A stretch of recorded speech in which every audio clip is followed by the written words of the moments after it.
Guys মুখ্যমন্ত্ৰী মহোদয়ে যি কৰ্মচাৰীৰ মানে অভিযোগ পূৰণ কৰিম বুলি ফেচবুক লাইভ যোগে জনাইছে। ইয়াৰ ফলত মানে অংগনবাদী কৰ্মী, আশা কৰ্মী, ৰন্ধন কৰ্মীসকলে লাভান্বিত হ'ব নেকি? আজিৰ ভিডিঅ'টোত মই অকণমান দৰমহা বৃদ্ধিৰ ক্ষেত্ৰত মই অকণমান আলোচনা কৰিম। তো চেনেলত যদি নতুনকৈ আহিছে মোৰ চেনেলটো পোনপ্ৰথমে আপোনালোকে ছাবস্ক্ৰাইব কৰি ল'ব, যাতে এনেকুৱা ধৰণৰ আঁচনিভুক্ত কৰ্মচাৰীসকলৰ খবৰ যাতে আপোনালোকে পোনপ্ৰথমে লাভ কৰিব পাৰে। তো গাইজ দেৰি নকৰি আজিৰ ভিডিঅ'টো আৰম্ভ কৰোঁ ব'লক। জানুৱাৰী মাহৰ পৰা আমি বহুদিনে জমা হৈ থকা কিছুমান সমস্যা সমাধানৰ কামত হাত দিম। অহা জানুৱাৰী মাহৰ পৰা আমি বহুদিনে জমা হৈ থকা কিছুমান সমস্যা সমাধানৰ কামত হাত দিম। বহু আমাৰ চৰকাৰৰ লগত কাম কৰি থকা বহু ব্যক্তিৰ, বহু অনুষ্ঠানৰ, বহু সংগঠনৰ বহু সমস্যা আছে। অহা জানুৱাৰী মাহৰ পৰা লাহে লাহে সেই সমস্যাবিলাক সমাধানৰ দিশতো মই ব্যক্তিগতভাৱে চকু দিম।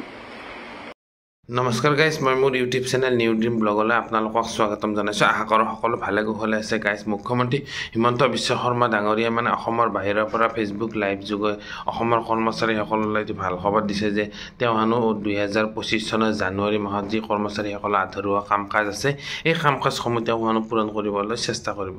এই আধৰুৱা কাম কাজ বুলি কওঁতে অসমৰ কৰ্মচাৰীসকল নিয়মীয়া নহয়, আঁচনিভুক্ত বিভিন্ন ধৰণৰ কৰ্মচাৰী আছে, যেনে অংগনবাদী কৰ্মী, ৰন্ধন কৰ্মী, আশা কৰ্মী। এইসকল লোকে মানে বহুত কম দৰমহাৰে মানে তেওঁলোকে কাম কৰি থাকিবলগীয়া হৈ আছে। হয়তো তেওঁলোকৰ অংগনবাদী কৰ্মীসকলৰো ইতিমধ্যে আলোচনা চলি আছে, ৰন্ধন কৰ্মীসকলৰো আলোচনা চলি আছে।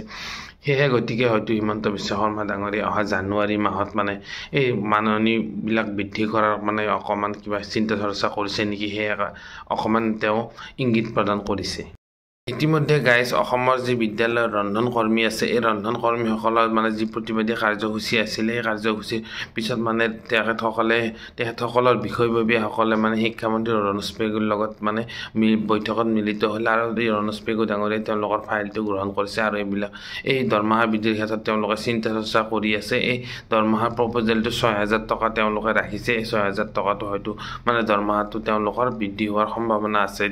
তেওঁলোকে যিহেতু একেবাৰে কম পইচা 1500 টকা মাহিলী মানে চলিবলগীয়া হৈ আছে, দিনটো ৰন্ধা বঢ়া বহুত কষ্ট কাম কৰি আছে, সেয়েহে মানে চৰকাৰে তেওঁলোকৰ প্ৰতি মানে অকণমান দয়াৰ চকুৰে চোৱা যেন পাওঁ। তেওঁলোকৰ হেনো দৰমহাটো জানিব পৰা মতে 6,000 টকা পৰ্যন্ত বৃদ্ধি হ'ব। গতিকে এই অংগনবাদী কৰ্মীসকলৰ কথা কৈছোঁ, তেওঁলোকৰ মাননীটো বৃদ্ধি হ'ব লাগে। ইতিমধ্যে বিভিন্ন ধৰণৰ বিভিন্ন কথা মানে শুনা পোৱা গৈ আছে।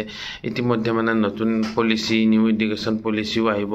মানে দৰমহাটো কিমান হ'ব এতিয়া সঠিক ক'ব পৰা নাযায়, তথাপিও মানে 12,000 মান টকালৈ বৃদ্ধি হোৱাৰ এটি পূৰ্ণ সম্ভাৱনা দেখা পোৱা গৈছে। তো গাইজ চৰকাৰে মানে এই আঁচনিভুক্ত কৰ্মচাৰীসকলৰ মাননি বৃদ্ধিৰ কথাটো চিন্তা চৰ্চা নকৰা নহয়, মানে কৰি আছে, কিন্তু কামখিনি এতিয়ালৈ সম্ভৱ হৈ উঠা নাই। গতিকে অতি শীঘ্ৰে যাতে কামখিনি সম্ভৱ হৈ উঠে, মোৰ এই চেনেলৰ তৰফৰ পৰা চৰকাৰলৈ বিনম্ৰ অনুৰোধ, অতি শীঘ্ৰে এই কামখিনি সমাধান কৰি দিয়ে যেন। আজিৰ ভিডিঅ'টো মই ইমানতে সমাপ্ত কৰিছোঁ।